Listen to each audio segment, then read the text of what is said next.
Today on TimesCast, President Obama focuses on the changing electoral dynamics in swing states. Doctors in Bahrain are sentenced to lengthy prison terms for treating pro-democracy protesters. I've been in that hospital, I've interviewed many of these doctors, and they weren't trying to overthrow anything, they weren't committing any acts of violence. And as senior U.S. officials meet leaders in Libya, Islamists in other liberated countries debate their evolving role in their own scheduled elections. For as long as I can remember, the route for Democrats to win the White House has taken them right through the industrial Midwest, and particularly Ohio. It's sort of been the must-win bellwether state. But given where the economy is and unemployment high, a lot of those states are in question for Mr. Obama next year. So you can see in his recent travels, he's sort of mapping alternative routes, and they're taking him through the Rocky Mountain West and into the South, where, Democrats used to almost never go. Every one of your voices will have an impact. This is going to be a titanic struggle. None of this is to suggest that the Obama advisors think he will have an easy time of it. Here's what's important about this.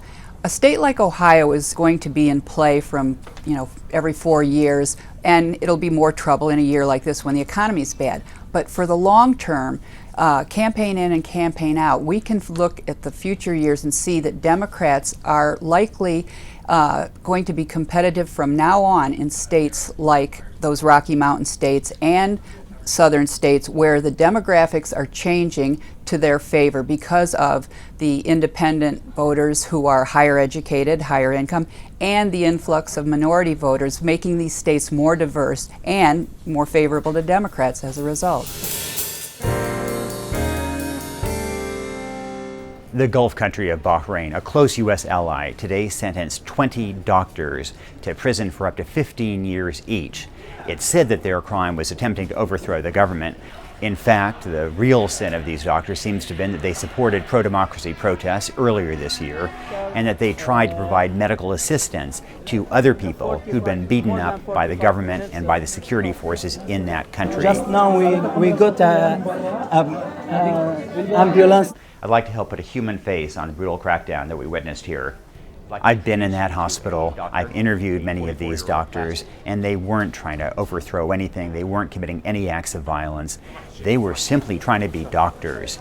They were simply trying to provide medical attention for men, and in some cases women, who'd been very badly beaten up by the police. For the government of Bahrain to announce these kinds of extraordinary sentences is a reminder of how repressive Bahrain is, of how determined it is to crush the pro-democracy protests, and it's also something of a challenge to President Obama, who earlier this year has called on Bahrain to stop the brutality there. One reason for that might be that, in fact, the U.S. has not put any teeth in its protests against these kinds of actions, and in fact, the U.S. Defense Department has just notified Congress that it's planning to engage in a new arms sale to Bahrain, $53 million worth of weapons, even though human rights groups have protested that idea.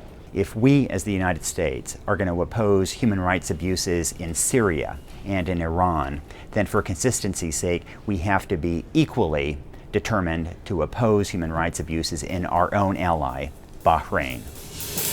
We believe very strongly that the people of Libya today are inspiring the people in Tehran.